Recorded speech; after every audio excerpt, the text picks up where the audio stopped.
All right, ladies and gentlemen, we're back here at FEI Today, live in studio with a special guest, Ashique Khudabukhsh, a professor from the Rochester Institute of Technology. How are you, Ashique? I'm fine, and thank you for having me over here. We appreciate you being here today and joining us live here in studio. Tell us a little bit more about yourself and some things you might be working on. Thank you. Um, I'm an assistant professor from Rochester Institute of Technology, and I work on building robust AI methods to answer public policy questions better.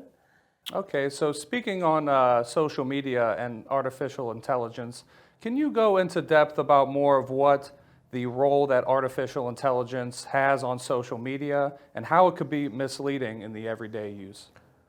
Well, I mean, the artificial intelligence methods, if they are applied in the right way, then we can aggregate opinions or we can detect interesting patterns in social media discussions that can be useful to inform policymakers.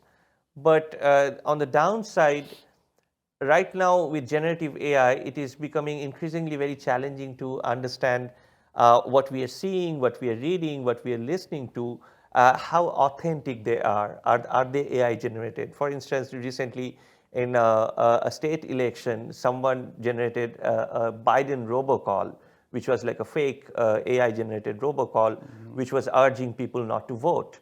So right now, I think that's one of the key risks that we have to be very sure of, like what we are seeing, if they are AI generated or if they are authentic.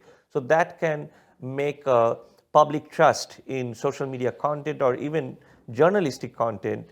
It can erode public trust. So we have to be very careful with that. Are there any specific platforms that this is happening on more than other platforms when it comes to these environmental disasters, such as the East Palestine train derailment or the Maui wildfires, for instance? So we looked into train derailment in our recent research paper that we published.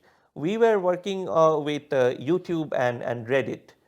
We haven't looked into X, but we did find that YouTube and Reddit have many discussions around these issues.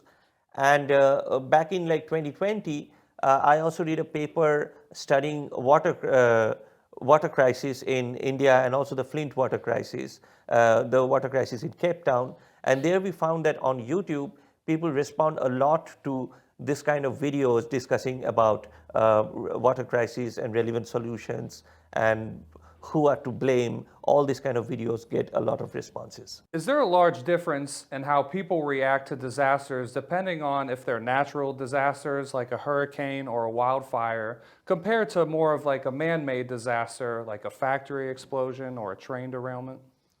Well, I mean, I haven't compared them side by side, but I did work on water crisis and also after the recent bridge collapse and many other infrastructural collapse, which we can think of like they are man-made in some way.